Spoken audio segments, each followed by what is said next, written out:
नमस्कार दोस्तों, आप देख रहे हैं सिनेमा हॉल और मैं अजय ब्रह्मात्मा।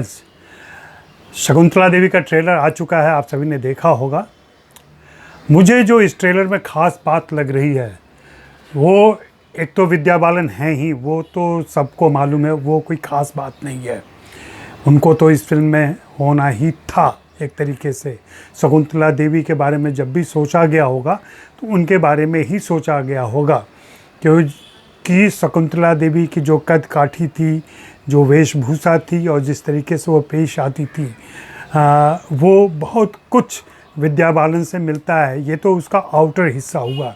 जो बाह्य रूप देखते हैं हम किसी भी किरदार का, वो बाह्य रूप में विद्या बालन की बहुत सारी समानताएं हैं। लेकिन जो ट्रेलर देखने के बाद से जो किरदार सामने आया है शकुंतला का, वह बहुत ही रोचक है। एक तो वो ह्यूमन कंप्यूटर मानी जाती थी और मैथमेटिशियन थी, बहुत ही मशहूर गणितज्ञ थी। गुणनफल उनका बहुत अच्छा होता था। इन सारी चीज़ों से हम लोग वाकिफ़ हैं, लेकिन उनके बारे में विस्तार से नहीं जानते।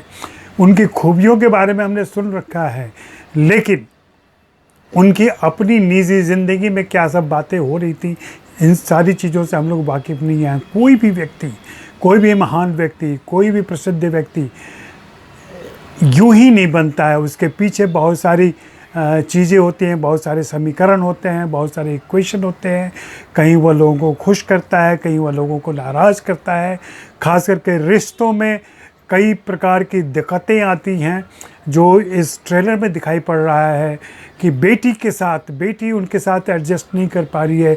बेटी की अपनी समस्याएं हैं जिनसे वो जूझ रही हैं। साथ ही पब्लिक फ्रंट पर वो एक गणितज्ञ हैं, वह भी उनको भूमिका ईमानदारी जिम्मेदारी से निभानी है।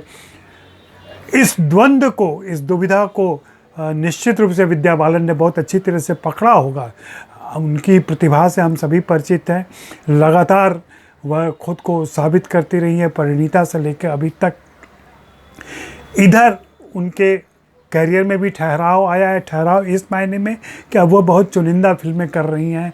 उम्र एक बढ़ रही है धीरे धीरे, तो उम्र की जो एक मैच्योरिटी होती है, जो एक जानकारी की जो मैच्योरिटी होती है, दुनिया की समझदारी की जो मैच्योरिटी होती है, ये सारी चीज़ें उनके अंदर आ रही हैं। जो उनके कंसर्न हैं, जिस तरीके से वो पब्लिकली पेश आती हैं या सार्वजनिक मंचों पर दिखाई पड़ती हैं, वहाँ बहुत ही सावधान रहती हैं, क्योंकि जानती हैं कि उनका क्या इम्पैक्ट पड़ता है उनके फॉलोअर्स पर, उनके आम प्रशंसकों पर। तो मैं विद्या बालन को बधाई देता हूँ और बधाई देता हूँ अनु मेनन को। अनु मेनन ने इस फिल्म के बारे में सोचा, उन्होंने यह फिल्म लिखी है, उन्होंने डायरेक्ट की है। अगर आप इस फिल्म के टेक्निकल यूनिट में जाएं तो बहुत सारी, ढेर सारी लड़कियां यहाँ काम कर रही हैं। यह भी अपने आप में एक अच्छी और सुकूनदायक बात है। और निश्चित रूप से इस ट्रेलर को देखने के बाद से यह अंदाज़ा तो हो जा रहा है कि यह फिल्म भी रोचक होनी चाहिए।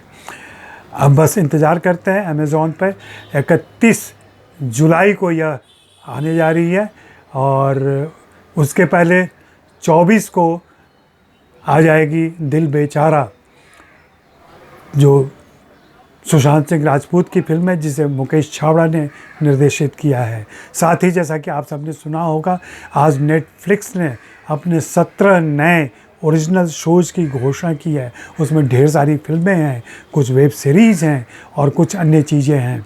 तो अब मामला बहुत मज़ेदार होता जा रहा है। और जैसा कि हमने आपसे कहा था पहले भी कि भविष्य OTT है, और ये मान कर चलिए अब OTT के लिए आप बेहतर से बेहतर इंतज़ाम कीजिए, ताकि आप बेहतर से बेहतर आनंद ले सकें, उसका पूरा आनंद ले सकें, साउंड का आनंद ले सकें, उसकी पिक्चर क्वालिटी का आनंद ले सकें। इन सारी चीज़ों के लिए आपको भी अपडेट होना पड़ेगा। तो धन्यवाद, शुक्रिया, मेहरबानी।